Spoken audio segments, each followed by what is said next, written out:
I've been dealing with mental issues for a real long time.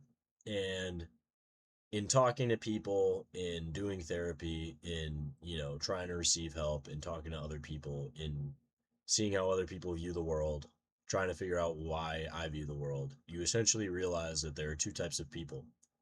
There are people who can choose to forgive and forget, and there are people who are burdened heavily, either with the state of the world around them, past traumas, um, and they're deeply affected by this, and they will need some sort of coping mechanism. They will never be right, especially if they're deeply traumatized, or if you even just have a I think in the world that we live in today, I think if you have a high intellect, you will be aware of the problems facing us, and I think we have reached a point in which the problems have surmounted being able to just forgive and forget, right? Or just kind of living your own life peacefully in your own bubble.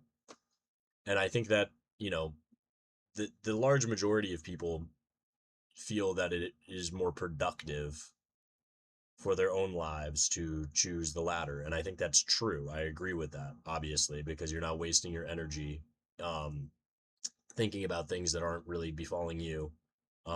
And even if you do have a lot of problems, right? Maybe you have a shitty life, right?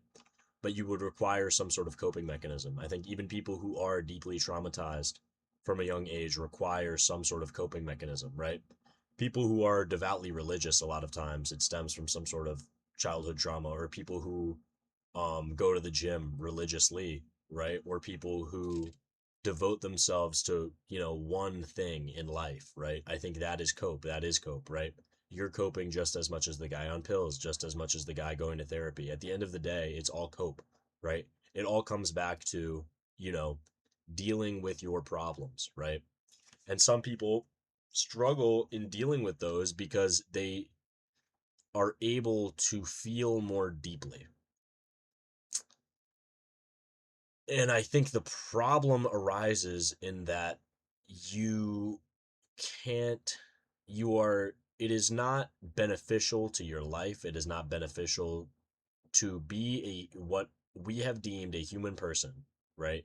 It is not beneficial to you to care about problems.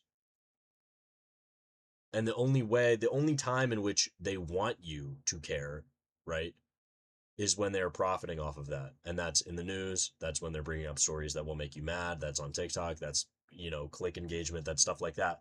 But they will not readily provide you with the avenues to be able to do anything. They will not, you know, create change. They will not create avenues because they don't want togetherness. They want polarization, right? Like the greatest cope of all is thinking that, you know, the internet and media has made us more connected, right? You think that you have found more community. You have not. You have been more, I feel like people don't really think enough about the fact that before the internet and mainstream media, and, really even before fucking newspapers or like written word, people cared more. People waged wars. Whole communities and countries united around collective beliefs. That is not possible anymore. It is literally not possible. We saw the beginnings of that in the Vietnam War, right? You have TV showing the atrocities of the war. It starts the descent, and I'm not saying that's a bad thing, right? Because before, people wouldn't have known, people would have blindly supported the war. But I'm saying is people will not do anything blindly anymore because you can't, right? Nothing is blind anymore. And that's why people need to cope. But when you realize that everything is cope, what are you supposed to do? And that is my problem, right?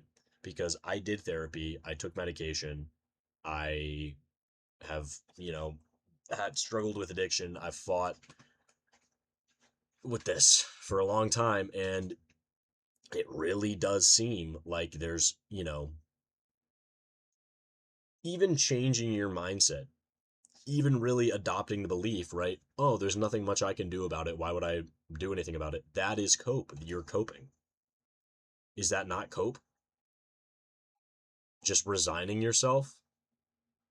And that's the whole problem with the modern Stoic belief in a nutshell, right? You're